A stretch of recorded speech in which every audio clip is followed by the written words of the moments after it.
nagkokonte, kakapranggot, yung mga dumadalo dyan sa maisog, mga kababayan, eto na. Ang sabi daw, ang palusot nila, sabihin nyo, kasi private ito. Walastik, nag-imbita kayo, tapos ikakatwiran nyo, private yung pinagdausan nyo. Para sabihin nga naman na wala talagang makakapunta kasi private. Pero nananawagan sila at nag-iimbita sila. Sige, pasok. Tingnan mo yung mga itsura, May mga bagets. May mga bagets. May mga bagets. Tingnan yung mga itsura, naiintindihan. Ba't nauunawaan yung gustong ipahatid ni Baste? Wala na. Oo. Naman, promisan ka ng 20 pesos na bigas. Uy, bigas na naman. Luma na. Gasgas na sa taong bayan yan. Yung bigas. Kasi yung bigas, hahanapan mo si Duterte. Nasaan yung 7 pesos na bigas? Diba? Wala rin. Sige, tuloy. Typical na talaga. Textbook na scam. Wala. Talaga. Pangloloko. Panluloko. Walang dating. Walang dating. Pangloloko lang talaga nakikita ko. Abuse of authority. Ayan na naman, abuse of authority. Parang kasi, parang walang ginawa yung tatay niya na pang-aabuso. Natandaan nyo ba sa Quezon City, yung 20 pulis na utos ni Duterte? Anong ginawa doon sa nakabisikleta? Nirat-rat nila. Sabi nila, sobra overkill yung pag-serve ng warrant kay Kibuloy. Bakit, Baste? Oy, bakit, Roque? Nung hinuli nyo, sinerve nyo yung warrant ni Dilima, hindi ba overkill yon? Wala na, hindi nyo na mauuto ang tao. Yung gawain nyo kasi, yun yung binibintang nyo. Diba? Diba? Grabe kayo. Kasi yung pambatikos ninyo, dapat alam nyo na hindi ginawa ng tatay ninyo. Si Bulldog. Kaso, yung mga pinambabatikas nyo, yun din yung ginawa ng tatay nyo. So ano? Bobo yung mga tao? Hindi na mga bobo yung mga tao ngayon. Malawak na social media. Hindi na sila nakatutok ngayon sa mga dyaryo, telebisyon, na namamaniobra ng kung sino yung nakaupo. Wala na. Tulad namin, nila Direk Freddy, sa tingin nyo, mamamaniobra nyo kami? Hindi. Bakit? May sarili kaming pag-iisip at meron kaming sariling bunganga para ihatid sa mga nanonood sa amin kung ano yung gusto naming sabihin na galing sa opinion talaga namin. Diba? Paano ngayon yan? Wala na itong mga ito. Wala na.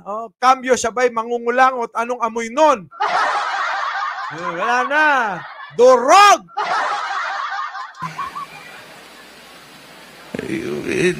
Lahat ng pinapakita ng administrasyon na to is not a good example, for our current leaders and our future. Ala, hindi daw maganda. So, ibig sabihin, ang tatay mo lang nagpakita ng magandang halimbawa? Ngayon, kung talagang ang tatay mo ang nagbigay ng magandang halimbawa sa aming mga Pilipino, bakit hindi kayo love? Bakit hindi kayo love ng majority Pilipino? Kasi mulat ang mata ng mga tao. Baste, mulat. Oh, kung ano laki ng mata ni Roque, mas malaki pa doon ang mga mata ng mga tao ngayon nakabantay. Diyos ko po, di ba? Oh, na-stroke na, hindi na nakagalaw. Oh, di ba? Oh, sige, pasok. Leaders. Kung yan yung pinapakita na ugali, Ay, wala na. Anyways. Ganon talaga, di ba? Oo, thank you naman sa inyo mga mare at pare, ha? Ha? Puntahan natin si Roque kung paano ito, ha? Huling! Nagsisinungaling! Bale-balentong yung mga sinasabi ni Roque. Grabe, no? Ang sinungaling ay, alam nyo, iba-iba talaga ang sinasabi. Ang sinungaling, hindi na alam kung ano yung, kahit sa kanya galing, hindi niya alam kung alin yung totoo doon. Mga boss! Panibago Marites ni Pink Palaka. Ako, eto na. Rampa! Eto na. Roque, pasok. Roque. Sa inyong mga kampo ng kadiliman. Sino ang kampo ng kadiliman? Alam nyo, ngayon ko lang napansin. Oo. Andali, tignan nyo to, tignan nyo to mga kababayan, Ngayon ko lang napansin. Kanina hindi ko napapansin, eh. Pansinin nyo. Diyos ko, naka-leggings pala yan. Lakihan mo, Boss Mike. Alam nyo ba yung suot niyang to? Pit na pit. Tapos, Roque, bakit ka naka-leggings? Leggings. Di ba? Olivia Eloso, I love you too. Di ba? Naka-leggings yan kasi nakita ko yung buong picture. Hala! Sige, balik natin. Delicious. Leggings nga yan. Di ba? Leggings, di ba? Hala, kalahati ng tumang. Hala. Oo, kalahati ng tumang. Yung kanyang leggings. Hanggang, tinga ng tumang. Alam niyo yun? Kalahati ng binte. Yung suot ni Roque. Leggings talaga. Ang kamay, Diyos ko.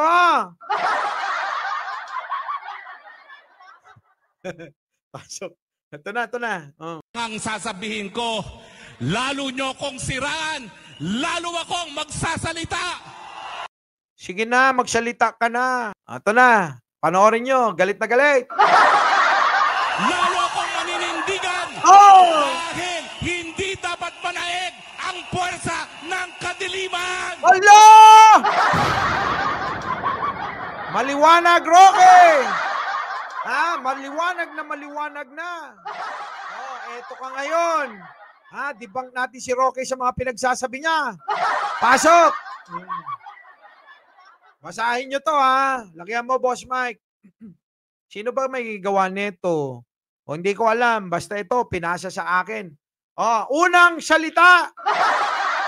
Ayon sa kasulatan. Mga boss, ayon sa kasulatan na natagpuan sa Pogo, sa Porac, Pampanga. Mga boss, ayan. Unang kasulatan na natagpuan sa Pogo, sa Porac, Pampanga. Number 1. Boss Mike, lakihan mo. I need a travel companion since I am diabetic with coronary stent and suffering from acute spinal stenosis. Harry Roque in the affidavit of support found inside the Pogo compound of Lucky South 99 in Porac, Pampanga. Ngayon, eto namang sumunod. I-analyze nyo maigi. Yan po ay dating tao ko pa. At syempre po, matagal ko nang hindi siya tao. Dala-dala yung mga records. Ang balita ko po, nakitira dahil bumalik po siya sa eskwelahan. Yan. Di ba? Oh, ngayon, dito naman sa baba. Yan oy, galing sa SMNI interview. Oh, ngayon, dito naman. Siya po ay isang college graduate. Hala! Kita niyo yung pagkakaiba? Sabi niya rito sa interview niya sa SMNI, nag-aaral. Pagdating naman dito sa interview, sa News 5, yan daw ay graduate na. Ano ba talaga, Roque? Ano ba talaga? Nagets nyo? Ngayon, eto pa. Siya po ay college graduate at siya po ay kinuha ko bilang isang IT. IT. Akala ko ba nurse yan?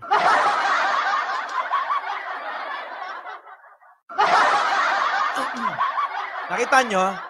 Yung pagkakaiba-iba? I-comment nyo dyan kung ano yung nakita nyo. Grabe si Roque, no? Grabe. Oo, injection technology. Ngayon, mga kababayan, ang daming pagkakaiba-iba rito eh. Bakit kailangan mo? Unang-una, kung matagal mo nang hindi nakikita yan, mga boss, bakit doon sa ginawa mong affidavit, ay 2023, last year lang. Paano matagal mo nang hindi nakikita? Tingnan natin mga boss. Ito 2021. Pero may lumabas yan na 2023. Diba? Ito yung in-appoint niya. In-appoint niya yan Saan ba yung isa? Ayan 2023. October. Paano niyang masasabi na matagal niya nang hindi nakikita? Kasama mo nga. Mula October 9, 2023 to October 18, 2023. At diyan ay hindi ka na nga nasa gobyerno. Pero bakit kasama mo pa rin? Kaya yung taong bayan, yung taong bayan nagdududa sa'yo. Yun mga kababayan, kaya nagdududa ang taong bayan sa kanya. Ngayon, mga kababayan, balikan natin. Balikan natin. Di ba? Ano yung sinasabi niyang matagal niya nang hindi nakikita? Gayong kasama mo pa, etong nakaraang taon lang, bagong-bago, Oktobre lang. 6 na buwan pa lang ang nakakaraan. Kung hindi, mga 7 buwan. Sa tingin nyo, mga boss, after nila mag-travel, hindi na sila nagkita? Kung nagkita sila ng October, last na pagkikita na yon? Grabe naman yan, Roque. Oo, ginagawa mo kasing tanga yung mga tao. Grabe, di ba? Iba-iba yung sinasabi niya rito. Yun na nga, unang-una dyan. Una, sabi nila, nurse. Ngayon, IT pala. Sabi nila, nag-aaral. Yung pala, graduate na. So, hindi mo na alam kung ano yung paniniwalaan mo sa sinasabi ni Roque. Gets nyo? Ay, nako, si Roque talaga, no? Anyway, napagod ako. Napagod ako kakakuda, Miss Au. 29 years old, nag-aaral? Yung tanda na yon. Eto yan hindi naman IT pala yan. Oo, hindi pala IT. Ang course niya, business management. Administration. Ayan, business administration graduate. Di ba? Paano naging IT, Roque? Hala, Roque. Kung ako sa'yo, magpaliwanag ka dyan. Oo, kasi bogsa ka na dyan. Diba? Kung ang course mo, business ad, bakit kukunin mong IT? Hindi naman IT yan. So, huling-huli, ang pagsisinungaling ni Rookie. Grabe.